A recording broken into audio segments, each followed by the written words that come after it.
ನಾವು makeup products ಬಗ್ಗೆ ತಿಳ್ಕೊಳ್ತಾ ಹೋಗೋಣ. ಹಾಯ್, ಹೆಲೋ, ನಮಸ್ಕಾರ, welcome back to Ashubh's vlog Kannada.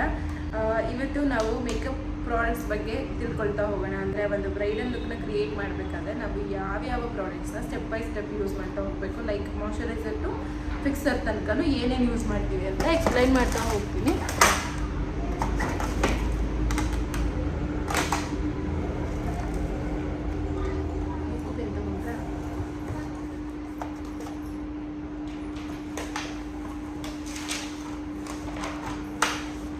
Just ನೀವು ಅದನ್ನು ಇಟ್ಕೊಳ್ಳಿ ಸಾಕು. ಬೇಕಾದ್ರೆ ಆಮೇಲೆ ನೋಟ್ಸ್ ಆಮೇಲೆ ಬರ್ಕೊಳ್ಳೋದಂತೆ ತಿಳ್ಕೊಳ್ತಾ ಹೋಗಿ. ನನ್ನ ವೀಡಿಯೋನೂ ಇರುತ್ತೆ. ವೀಡಿಯೋ ಮತ್ತೆ ನಿಮಗೆ ಏನಾದ್ರು ಮರ್ತೋದ್ರೆ ಕೂಡ ವೀಡಿಯೋ ಸಿಗುತ್ತೆ ನಿಮಗೆ. ಸಿಗುತ್ತೆ. ನಾನು ಯೂಟ್ಯೂಬಲ್ಲಿ ಹಾಕಿರ್ತೀನಿ, ವೀಡಿಯೋ ನಿಮಗೆ ಸಿಗುತ್ತೆ. ಇವಾಗ ಒಂದು ಬ್ರೈಡಲ್ ಮೇಕ್ ಓವರ್ ಅಂದರೆ ಒಂದು ಮೇಕಪ್ ಹೋಗ್ತೀವಿ, ಒಂದು ವೆಡ್ಡಿಂಗು, ಒಂದು ಮುಹೂರ್ತ ಲುಕ್ಕಿಗೆ ಒಂದು ಬ್ರೈಡಲ್ ಮೇಕಪ್ ಅಂತ ಅಂದರೆ ನಾವು ಎಷ್ಟು ಪ್ರಾಡಕ್ಟ್ಸ್ನ ಯೂಸ್ ಮಾಡ್ತೀವಿ ಆ್ಯಂಡ್ ಯಾವ್ಯಾವ ಸ್ಟೆಪ್ಸ್ ಒಂದಾದ್ಮೇಲೆ ಇನ್ನೊಂದಾದ್ಮೇಲೆ ಮತ್ತೊಂದು ಹೇಗೆ ಯೂಸ್ ಮಾಡ್ತೀವಿ, ಅದರ ಹೆಸರೇನು, ಅದರ ಸ್ಟ್ರಕ್ಚರ್ ಹೇಗಿರುತ್ತೆ ಅನ್ನೋದನ್ನ ನಾವಿವಾಗ ತಿಳಿತಾ ಹೋಗೋಣ. ಬ್ರೈಡಲ್ ಮೇಕಪ್ಗೆ ಫಸ್ಟ್ ಬೇಕಾಗಿರೋದು ವೈಪ್ಸ್. ಇದನ್ನು ನಾವು ವೈಪ್ಸ್ ಅಂತ ಹೇಳಿ ಕರಿತೀವಿ. ಸ್ವೆಟ್ ವೈಪ್ಸ್ ಅಂತ, ಇಲ್ಲಾಂದರೆ ವೆಟ್ ವೈಪ್ಸ್ ಅಂತ ಹೇಳಿ ಕರಿತೀವಿ. ಇದು ಹೇಗಿರುತ್ತೆ ಅಂತಂದರೆ ಕಂಪ್ಲೀಟ್ ವೆಟ್ ಇರುತ್ತೆ. ಡ್ರೈ ಟಿಶ್ಯೂ ಥರ ಇದಲ್ಲ, ವೆಟ್ ಇರುತ್ತೆ. ಆಚೆ ಇದನ್ನು ಓಪನ್ ಮಾಡಿಬಿಟ್ರೆ ಡ್ರೈ ಆಗಿಬಿಡುತ್ತೆ. ಇಲ್ಲಾಂದರೆ ಫೀಲ್ ಮಾಡಿ ಹೀಗಿದೆ, ಡ್ರೈ ಇದೆ ಅಲ್ಲ, ವೆಟ್ ಇದೆ. ಇದನ್ನು ಓಪನ್ ಮಾಡಿಬಿಟ್ಬಿಟ್ರೆ ಅದು ಡ್ರೈ ಆಗಿಬಿಡುತ್ತೆ. ಸೊ ಇದರಲ್ಲಿ ವೆರೈಟೀಸ್ ಆಫ್ ವೈಪ್ಸ್ ಸಿಗುತ್ತೆ. ವೈಪ್ಸ್ ಅನ್ನೋದನ್ನು ತಲೆಲ್ಲ ನೀಟಾಗಿ ನೆನಪಲ್ಲಿ ಇಟ್ಕೊಳ್ಳಿ. ಆ್ಯಲೋವೆರಾ, ಡಿಫ್ರೆಂಟ್ ಫ್ಲೇವರ್ಸ್ ವೈಪ್ಸ್ ಸಿಗುತ್ತೆ. ಸೊ ಈ ಥರ ವೈಪ್ಸ್ನ ಯೂಸ್ ಮಾಡೋದ್ರಿಂದ ಫೇಸಲ್ಲಿರೋ ಡೆಡ್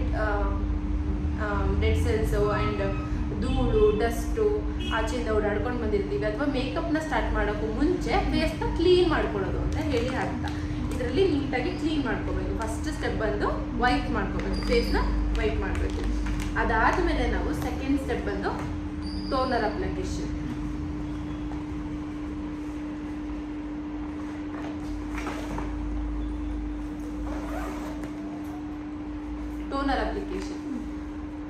ಬ್ರ್ಯಾಂಡ್ ನಾನು ನಿಮಗೆ ಮೇಕಪ್ ಹೇಳ್ಕೊಡ್ಬೇಕಾದ್ರೆ ಬರೆಸ್ತಾ ಹೋಗ್ತೀನಿ. ಟೋನರ್ ಅಪ್ಲಿಕೇಶನ್ ಮಸ್ಟ್, ಯಾವಾಗಲೂ ಅಷ್ಟೇ. ವೈಪ್ಸ್ ಆದಮೇಲೆ ಮೇಯ್ನು ಟೋನ್ ಮಾಡಬೇಕು. ನಾವು ಸ್ಕಿನ್ನಿಗೆ ಒಂದು ಟೋನ್ ಕೊಡಬೇಕು. ಸೊ ಈ ಟೋನರ್ ಹಾಕೋದ್ರಿಂದ ನಮ್ಮ ಸ್ಕಿನ್ನಿಗೆ ಯಾವುದೇ ರೀತಿ ಮೇಕಪ್ಪಿಂದ ಪ್ರಾಬ್ಲಮ್ ಆಗಲ್ಲ. ಯಾವುದೇ ರೀತಿ ಪಿಂಪಲ್ಸು, ರ್ಯಾಷಸ್ಸು ಈ ಥರ ಏನೂ ಪ್ರಾಬ್ಲಮ್ ಆಗಲ್ಲ. ಹಾಗಾಗಿ ನಾವು ಟೋನರ್ನ must and should second step ಆಗಿ ಯೂಸ್ ಮಾಡ್ತೀವಿ. ಹೆಸರು ನೆನ್ಪಿಟ್ಕೊಳ್ಳಿ, ಟೋನರ್ ಸೆಕೆಂಡ್ ಸ್ಟೆಪ್ ಬಂದು. ಅದಾದಮೇಲೆ ಥರ್ಡ್ ಸ್ಟೆಪ್ ಬಂದು ಮಾಯ್ಶ್ಚರೈಸರ್ ಏನಕ್ಕೆ ಯೂಸ್ ಮಾಡ್ತೀವಿ ಅಂತಂದರೆ ಸ್ಕಿನ್ನು ಹೈಡ್ರೇಟ್ ಆಗಲಿ. ಅಂದರೆ ಡ್ರೈ ಸ್ಕಿನ್ ಇರುತ್ತೆ ಕೆಲವೊಬ್ಬರಿಗೆ, ಅಥವಾ ಮೇಕಪ್ ಮಾಡ್ತೀವಿ, ಮೇಕಪ್ಪು ನಮಗೆ ಪ್ಯಾಚಿ ಆಗಬಾರ್ದು, ಅಂದರೆ ಕೇಕಿ ಆಗಬಾರ್ದು, ಪ್ಯಾಚ್ ಆಗಬಾರ್ದು, ನೀಟಾಗಿ ಫಿನಿಶಿಂಗ್ ಬರಬೇಕು ಅನ್ನೋದಕ್ಕೆ ನಾವು ಮಾಯ್ಶ್ಚರೈಸರ್ ಯೂಸ್ ಮಾಡ್ತೀವಿ. ಮಾಯ್ಶ್ಚರೈಸರ್ ಯೂಸ್ ಮಾಡೋದ್ರಿಂದ ಮೇಕಪ್ ಫ್ಲಾಲೆಸ್ ಆಗಿ ತುಂಬ ಚೆನ್ನಾಗಿ ಕೂತ್ಕೊಳ್ಳುತ್ತೆ. ನಾನು ಇಲ್ಲಿ ಯೂಸ್ ಮಾಡ್ತಿರೋದು ಇದು ಬಂದು ಇನ್ಸ್ಟಾಗ್ರಾಮಲ್ಲಿ ಇವಾಗ ಟ್ರೆಂಡಿಂಗ್ ಮಾಯ್ಶ್ಚರೈಸರ್. ಇದು ಫ್ಲಿಕಾ ಅಂತ ಹೇಳಿ, ಪ್ರೊಫೆಷ್ನಲ್ ಫ್ಲಿಕಾ ಸಿಲ್ಕ್ ಟಚ್ ಅಂತ ಹೇಳಿ. ಇದು ನಮಗೆ ಕಂಪ್ಲೀಟ್ ಮಾಯ್ಶ್ಚರೈಸಿಂಗ್, ಆಮೇಲೆ ಪ್ರೈಮರ್, ಟೋನರ್ ಮೂರೂ ಇದು ಒಂದರಲ್ಲೇ ಕಂಪ್ಲೀಟ್ ಮಾಡ್ಕೋತೀವಿ. ಫಸ್ಟ್ ಮಾಯ್ಶ್ಚರೈಸರ್ ಅಂತ ಹೇಳಿ ಹಾಕ್ಕೊಳ್ಳಿ. ಥರ್ಡ್ ಸ್ಟೆಪ್ ಬಂದು ಮಾಯ್ಶ್ಚರೈಸ್ ಮಾಡ್ಕೋಬೇಕು ಸ್ಕಿನ್ನನ್ನು. ಮಾಯ್ಶ್ಚರೈಸರ್ ಆದಮೇಲೆ ಫೋರ್ತ್ ಸ್ಟೆಪ್ ಬಂದು ನಾವು ಸ್ಕಿನ್ನಿಗೆ ಪ್ರೈಮರ್ ಅಪ್ಲಿಕೇಶನ್ ಮಾಡಬೇಕು. ಪ್ರೈಮರ್ ಏನಕ್ಕೆ ಅಪ್ಲೈ ಮಾಡ್ತೀವಿ ಗೊತ್ತಾ? ಮಾಯ್ಶ್ಚರೈಸರ್ ಆಯಿತು, ನಿಮ್ಗೆ ಹೆಸರುಗಳು ನೀಟಾಗಿ ನೆನಪಲ್ಲಿ ಇಟ್ಕೊಳ್ಳಿ. First step wipes, toner, moisturiser, again ಮತ್ತು ಪ್ರೈಮರ್ನ ನಾವು ಏನಕ್ಕೆ ಯೂಸ್ ಮಾಡ್ತೀವಿ ಗೊತ್ತಾ? ಪ್ರೈಮರ್ ಹಾಕೋದ್ರಿಂದ ನಮ್ಮ ಸ್ಕಿನ್ನಲ್ಲಿ ಮೇಕಪ್ಪು ನೀಟಾಗಿ ಸೆಟಲ್ಡ್ ಆಗಿ ಕುತ್ಕೊಳ್ಳುತ್ತೆ. ಅಂದರೆ ಆ ಪ್ರೈಮರು ಆ ಮೇಕಪ್ನ ಎಳೆದಿಟ್ಕೊಳ್ಳುತ್ತೆ ನೀಟಾಗಿ. ನಾವು ಪ್ರೈಮರ್ ಮೇಲೆ ಡಿಪೆಂಡ್ ಆಗೋದೇ ಮೇಕಪ್ ಹೇಗೆ ಕುತ್ಕೊಳ್ಳುತ್ತೆ ಅಂತ ಹೇಳಿ. ಪ್ರೈಮರ್ ಆದಮೇಲೆ ನಾವೇನು ಮಾಡಬೇಕು, ಸ್ಕಿನ್ನಲ್ಲಿ ಇವಾಗ ನನ್ನ ಸ್ಕಿನ್ ನೋಡಿ ಎಷ್ಟು ಪ್ರಾಬ್ಲಮ್ಸ್ ಇದೆ. ನನ್ನ ಫೇಸಲ್ಲಿ ಬರೀ ಸ್ಕಿನ್ ಮಾತ್ರ ಇದೆಯಾ? ಇಲ್ಲ, ತುಂಬ ಪ್ರಾಬ್ಲಮ್ಸ್ ಇದೆ.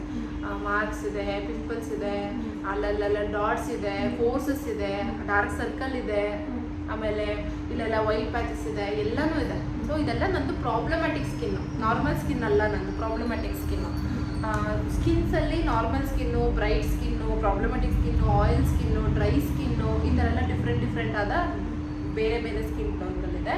ಆ ಡಿಫ್ರೆಂಟ್ ಆದ ಎಲ್ಲ ಸ್ಕಿನ್ ಟೋನ್ನು ನಾವು ತಿಳ್ಕೊಂಡು ಅರ್ಥ ಮಾಡ್ಕೊಂಡಾಗಲ್ಲ ಮಾತ್ರ ನಮ್ಮ ಮೇಕಪ್ ಹೇಗೆ ಮಾಡಬೇಕು. ಇವ್ರು ನೋಡ್ತೀವಿ ಫೇಸು, ಇನ್ನು ನೀವು ನೋಡ್ತೀರಾ ಬ್ರೈಡ್ಸ್ ನನಗೆ ಸಿಗ್ತಾರಲ್ವ, ನಾವು ಮೇಕಪ್ ಹೋಗ್ತೀವಲ್ಲ, ನಾನು ಅವ್ರ ಮುಖನೇ ನೋಡಿರಲ್ಲ.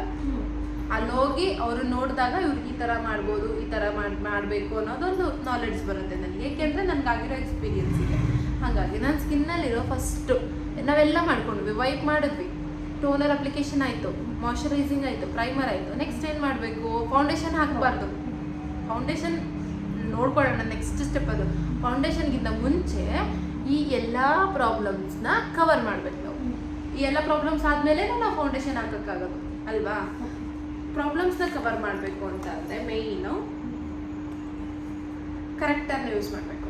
ಏನು ಹೇಳಿ? ಕರೆಕ್ಟರ್ ಅಥವಾ ಕನ್ಸೀಲರ್. ಕರೆಕ್ಟರ್ ಅಂತ ಹೇಳಿ ನೆನಪಲ್ಲಿಟ್ಕೊಳ್ಳಿ. ಕರೆಕ್ಟ್ ಅಂದರೆ ಈ ಪ್ರಾಬ್ಲಮ್ನೆಲ್ಲ ನಾವು ಕರೆಕ್ಟ್ ಮಾಡ್ಕೋಬೇಕು. ಪ್ರಾಬ್ಲಮ್ನೆಲ್ಲ ಸರಿಪಡಿಸ್ಕೊಂಡು ಆದಮೇಲೆ ನಾವು ಮೇಕಪ್ ಮಾಡೋಕ್ಕಾಗೋದು. ಇವಾಗ ಎಕ್ಸಾಂಪಲಿಗೆ ನಾವು ಗೋಡೆಗೆ ಪೇಂಟ್ ಮಾಡಿದ್ದೀವಿ ಅಲ್ವಾ, ಇಲ್ಲೆಲ್ಲ ಕಿತ್ತೋಗಿರುತ್ತೆ. ನಾವು ಡೈರೆಕ್ಟಾಗಿ ಪೇಂಟ್ ಮಾಡ್ರೆ ಏನಾಗುತ್ತೆ? ಕಾಣಿಸತ್ತಲ್ಲ. ನಾವು ಡೈರೆಕ್ಟಾಗಿ ಇಲ್ಲೆಲ್ಲ ಪ್ಯಾಚಸ್ ಆಗಿರೋದ್ರ ಮೇಲೆ ಪೇಂಟ್ ಮಾಡಿದ್ರೆ ಅದು ಮತ್ತೆ ನಮಗೆ ಕಾಣಿಸುತ್ತಲ್ವಾ? ಸೊ ಅದೆಲ್ಲ ನೀಟಾಗಿ ಪ್ಯಾಚ್ ಮಾಡಿನೇ ಅದಾದಮೇಲೆ ನಾವು ಪೇಂಟ್ ಮಾಡಬೇಕು. ಅದೇ ರೀತಿ ಸ್ಕಿನ್ನು ಕೂಡ ಫಸ್ಟ್ ಈ ಪ್ರಾಬ್ಲಮ್ಸ್ನೆಲ್ಲ ನೀಟಾಗಿ ಕವರ್ ಮಾಡಿಕೊಂಡು ಅದಾದಮೇಲೆ ನಾವು ಮೇಕಪ್ ಒಂದು ಫೌಂಡೇಶನ್ಗೆ ಹೋಗಬೇಕು. ಸೊ ಅದರಲ್ಲಿ ಕರೆಕ್ಟರ್ ಅಂತ ಕೊಟ್ಟಿರ್ತಾರೆ. ಇಲ್ಲಿ ಒಂದು LE ಕರೆಕ್ಟರ್ ಇದೆ ಆ್ಯಂಡ್ 303. ನಾನು ಇದನ್ನು ಯೂಸ್ ಮಾಡ್ತಿರೋದು ಯಾವುದು? ಕ್ರಯಲಾನ್ ಸೂಪರ್ ಕಲರ್ ಬ್ರ್ಯಾಂಡ್ ಬಂದು. ಈ ಪ್ಯಾಲೆಟ್ನಲ್ಲಿ ನಮಗೆ ಇದಿಷ್ಟು ಈ 2 ಕರೆಕ್ಟರ್ನ ಕೊಟ್ಟಿರ್ತಾರೆ. ಇದರಲ್ಲಿ ನಾನು ನಿಮಗೆ ಯಾವ ಕರೆಕ್ಟರ್ನ ಯಾವ ಸ್ಕಿನ್ನಿಗೆ ಯೂಸ್ ಮಾಡಬೇಕು ಅಂತ ನಾನು ನೆಕ್ಸ್ಟ್ ಹೇಳ್ಕೊಡ್ತೀನಿ. ಬಟ್ 5th ಸ್ಟೆಪ್ ಬಂದು ಕರೆಕ್ಟ್ ಮಾಡ್ಕೋಬೇಕು ಅನ್ನೋದು ನಿಮಗೆ ನೆನಪಲ್ಲಿ ಇಟ್ಕೋಬೇಕು. ಇದು ಅಷ್ಟೇ corrector. Mars eye coverage corrector, blue, purple, ಇದೆಲ್ಲ ಕಲರ್ಸ್, ಮೆರೂನು ಇದೆಲ್ಲ ಇದೆ. ಬಟ್ ಇದೆಲ್ಲ ಯಾವ್ಯಾವ ಸ್ಕಿನ್ ಟೋನಿಗೆ ಯಾವ್ಯಾವ ಕಲರ್ಸಿಗೆ ಯೂಸ್ ಮಾಡಬೇಕು ಅನ್ನೋದು ನಾಲೆಡ್ಜ್ ನಾವು ನೆಕ್ಸ್ಟ್ ತಿಳ್ಕೊಳ್ತಾ ಹೋಗೋಣ. ಅದಾದಮೇಲೆ ಫೇಸ್ನ ನೀಟಾಗಿ ಕನ್ಸೀಲ್ ಮಾಡ್ಕೋಬೇಕು.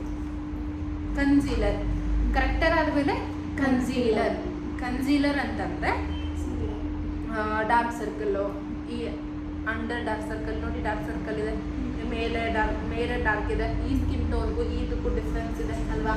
ಮೌತ್ ಸುತ್ತಲೂ ಬ್ಲ್ಯಾಕ್ ಇರುತ್ತೆ ಕೆಲವೊಬ್ಬರಿಗೆ ನೆಕ್ ಹತ್ರ ಎಲ್ಲ ಬ್ಲ್ಯಾಕ್ ಇರುತ್ತೆ. ಆ ಥರದವರಿಗೆ ಕರೆಕ್ಟ್ ಮಾಡ್ಕೊಂಡು ಆದಮೇಲೆ ಕನ್ಸೀಲ್ ಮಾಡ್ಕೋಬೇಕು. ನಾನಿಲ್ಲಿ